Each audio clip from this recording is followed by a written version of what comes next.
Eu já vi cada filme de Star Wars algumas boas vezes, né? Eu gosto muito de quase todos, pra ser sincero, mas de alguma forma eu sempre acabo revendo, né, de tempos em tempos, porque além do fator de repetição bem apelativo, às vezes a gente acaba percebendo detalhes que a gente não percebia antes. E isso acaba tornando tudo diferente. E foi isso que rolou dessa vez, quando eu revi Ameaça Fantasma.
Aqui eu vou falar um pouco sobre essa percepção mais recente que eu tive assistindo o filme, sem, sei lá, ficar pensando muitos detalhes que todo mundo reclama, principalmente da trilogia dos prequels. Então eu não vou reclamar que o CGI é ruim, ou que o Jar Jar Binks é infantil e não tem graça, ou qualquer coisa assim que, sei lá, já seja meio batido para esse tipo de discussão.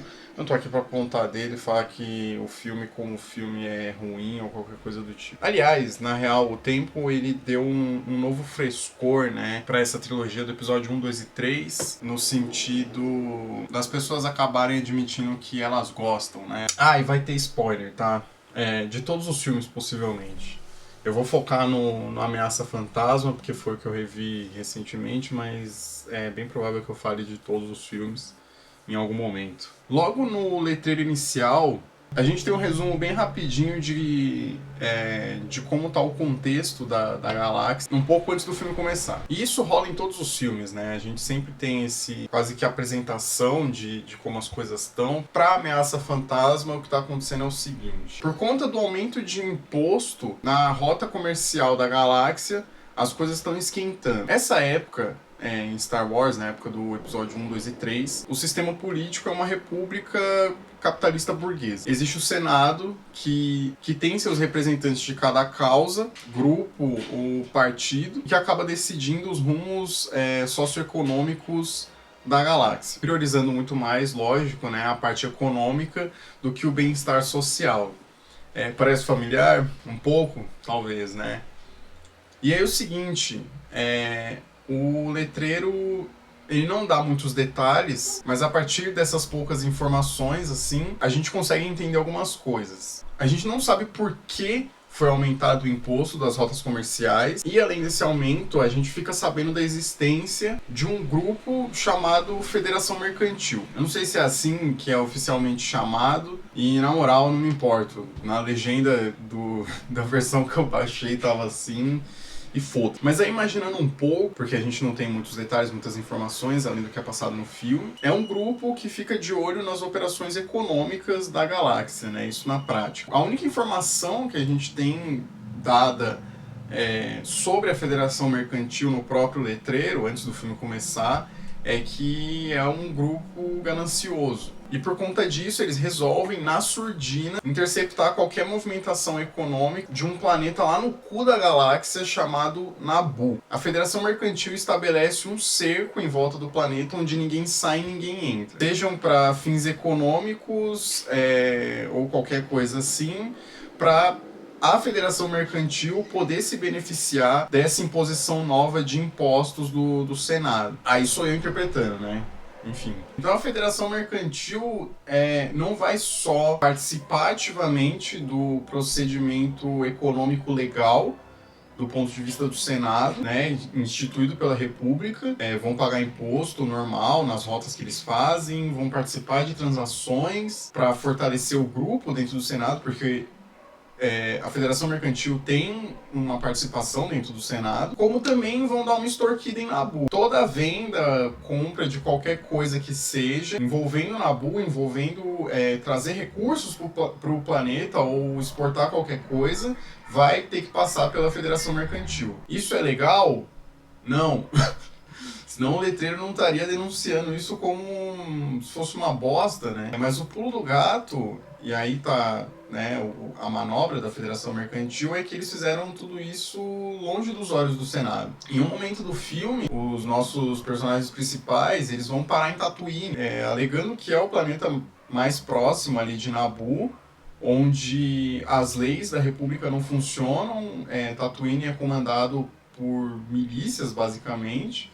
Então não tem os olhos da República ali e eles podem se esconder facilmente, assim. E lá o pequeno Anakin confirma que Tatooine é o cu da galáxia. Então você imagine o que é Naboo, né? E assim, com essa informação a gente consegue pensar um pouco de fato o que é Naboo para a galáxia, né? O que esse planeta representa diplomaticamente para a República. É um planeta que, pelo que a gente consegue ver no filme, ele não tem nenhuma matéria-prima, pelo menos nesse filme a gente não consegue ver isso. Ele não tem nenhuma matéria-prima para vender, não tem uma commodity sua que seja só sua para poder exportar e se fazer visivelmente relevante economicamente, né? Porque aí a República cresceria os olhos em cima e por isso meio que não tem uma relevância, não tem uma visibilidade que poderia ter. É um lugar longe, sem muita expressão, que ninguém sabe direito o que tem lá e com tradições visualmente e, assim, pelo menos entre a burguesia que comanda o planeta, é muito diferente do resto das pessoas que estão ali no Senado. De androides, tá? Protesto! Não existem provas! O resto da galáxia. E mais, em dado momento do filme, onde a Rainha Amidala tá conversando com o senador Palpatine, já em Coruscant, ou Coruscant, ela diz que o chanceler Hayden, que é o Malcolm McDowell, ele é o maior nome no Senado que apoia Naboo. O maior nome porque, por acaso, ele é o chanceler, que é o maior cargo de poder dentro do Senado, ou porque ele realmente mantém uma situação diplomática boa com Naboo. Independente disso, é uma cartada importante para você falar, né, que a diplomacia do seu planeta tem relações boas com o principal nome ali do Senado, mas o senador Palpatine revela que o chanceler não é mais o mesmo, que a burocracia o corrompeu e por isso ele não é mais tão eficiente enquanto político. Isso a gente vê realmente, já que a Federação Mercantil arma todo o cerco em volta de Naboo sem o Senado saber, assim, sem o Senado tomar conta. Ninguém vê, não conseguem denunciar isso e quando denunciam é com toda a cautela a ponto de mandarem 2 embaixadores do próprio Senado para conversarem com as lideranças da Federação Mercantil para entenderem o que está acontecendo. Isso também está no letreiro, né? Mas assim, não são quaisquer embaixadores, não é, sei lá, o Zé da esquina, porque a esse ponto a gente também pode acreditar que qualquer pessoa do Senado seria engambelada ali pela Federação Mercantil facilmente, já que eles conseguiram fazer um cerco num planeta frágil, simplesmente debaixo do nariz de todo mundo. Os embaixadores são 2 Jedi, é o Qui-Gon Jinn e o Obi-Wan Kenobi, né, que é seu Padawan. Não seu Padawan, Padawan do Qui-Gon. Aí um parênteses. Os Jedi são um exército que tem um treinamento próprio, tem julgamento próprio, tem regras próprias, crenças próprias que meio que são diferentes de todo o resto da galáxia. Eles têm um método de agir que é incontestável por qualquer pessoa. Eles vivem ali em paz,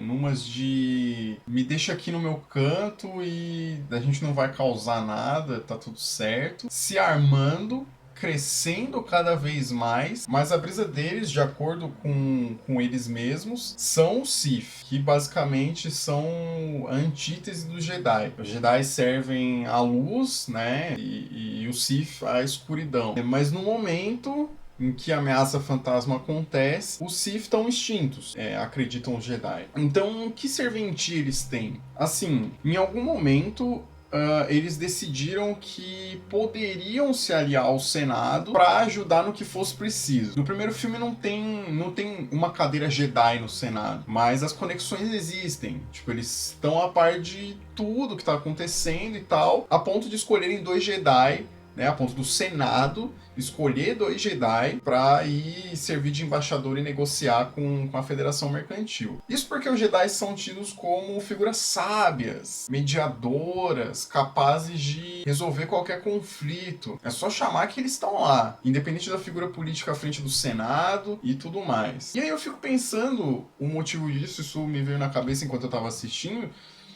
O motivo dessa aliança com o Senado é pra não pagar imposto igual a igreja, porque os Jedi são, né, tipo isso. Isso acaba tornando o Senado muito forte, porque qualquer coisa é só chamar os Jedi que eles colam e resolvem o problema, sabe? Independente de qual for o problema. O Senado tem um exército próprio, que é extremamente armado, é um puta braço direito de peso e que são tidos ali para manter a paz na galáxia, né? A paz diplomática. Então, se não for na lábia, vai no braço, entendeu? Vai na força. Tanto que no começo do filme, quando a gente vê que uma das lideranças lá da Federação Mercantil recebe a notícia que os tais embaixadores que vão negociar com ele são Jedi, ele se dá por vencido. Ele dá a causa dele por vencida, meio que joga a toalha, assim, sabe? E o plano é falar com o cabeça da operação para receber novas ordens para saber o que eles vão fazer. E aí a gente descobre que o cabeça disso tudo é o Darth Sidious, vulgo Palpatine, que é o mestre Sith da vez. Nisso a gente consegue perceber que a Federação Mercantil, ela é uma organização também militarizada. É um movimento organizado que tem intenções e tem uma brisa por trás. Assim como o Senado tem os Jedi, a Federação Mercantil possui naves, né, cheia de robozinho ali que dá uns tiros, que processa informação e age conforme a sua programação.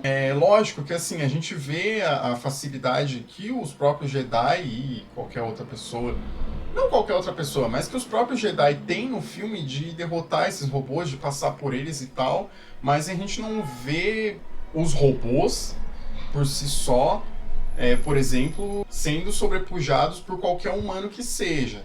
No final tem a grande luta ali com os Gungan, mas eles também dão um trabalhinho para a raça do Jar Jar Binks por conta, aí estou interpretando de novo, da grande quantidade, assim, é muito robô, bicho, é muito robô, e assim, numa quantidade maciça, onde eles estão macetando ali, atirando pra caralho, tudo bem que erra aqui, ali, não sei o que, mas é muita coisa.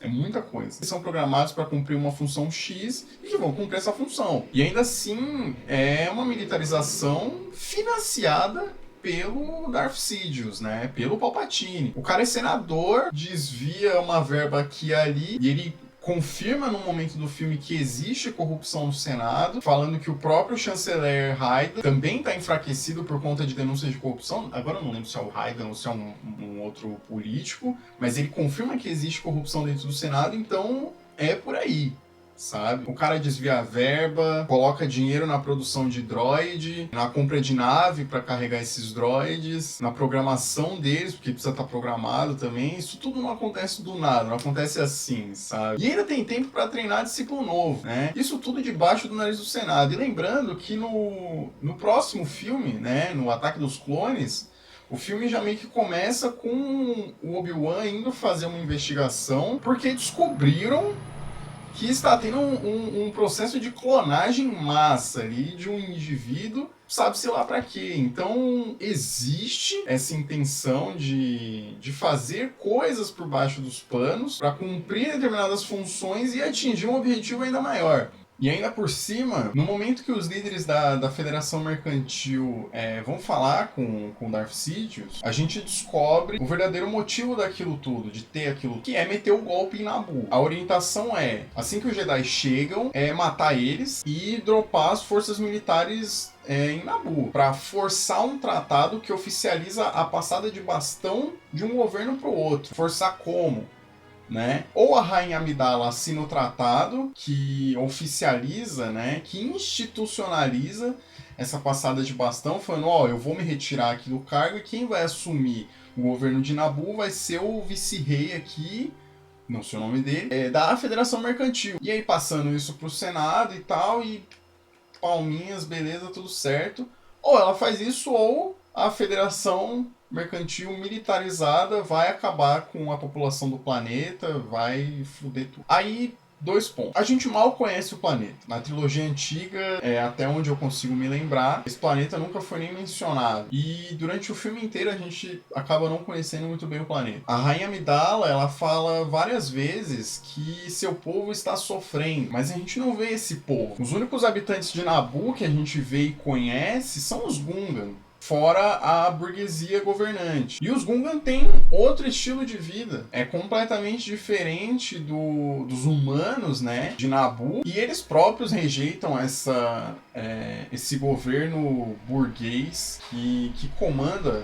Tanto que eles vivem no mar e sobre seu próprio governo ali, da sua própria raça. O rei Gungan fala que, mesmo se invadirem Naboo, se isso acontecer, o povo dele não tem nada a ver com isso e não merece pagar o pato, não merece se envolver nessa briga. E ele afirma ainda que se procurarem confusão com os Gungan, quem quer que seja vai ter o que merece. O que depois, lá na briga, no final do filme, na briga, né? Na luta, no final do filme, o exército Gungan e os droids, a gente vê que os Gungan dão uma canseira neles, né? Mas eles acabam passando uns maus bocados ali também, quase sendo derrotados. Então, que povo é esse que a rainha fala? A gente não vê ninguém, só vê o palácio que, por sua vez, está meio que sempre vazio, é tudo muito grande, tudo muito vazio e tal, bem essa representação na cultura pop que a gente tem de realeza mesmo, né? Então, na prática, o que é mostrado no filme é que meio que não tem ninguém. A rainha tem empatia e tem preocupação pelo seu povo, apesar de a gente não ver esse povo, devido ao tamanho da ameaça que foi escalando até ali. E meio que do nada também. Essa ameaça se instaura do nada, no ponto de vista dela, né? Isso eu tô interpretando também. E lógico, pode ser uma falta de detalhe no filme, sabe? Podia mostrar assim, rapidinho, tipo um pessoal correndo, foda-se. Dá pra resolver. Mas a gente também pode interpretar isso como um abismo social que existe dentro do planeta. A gente vê muito campo, muita plantação, a gente vê uns pântanos também, mas quase nenhuma casa, não tem vila, tá ligado? Não tem gente nem nada. E mesmo assim, por conta dessa ameaça, por conta de ser tão repentino, a rainha se preocupa, sabe? Mas a realidade é outra, que aí, interpretando mesmo, ela provavelmente não consegue nem apontar, nem resolver os problemas de verdade de Naboo, tipo, os problemas pontuais, que, como eu falei antes, não deve ter a maior das riquezas para o seu povo, tendo em vista o tamanho das construções burguesas dos governantes ali. Então, fica aquela coisa, né?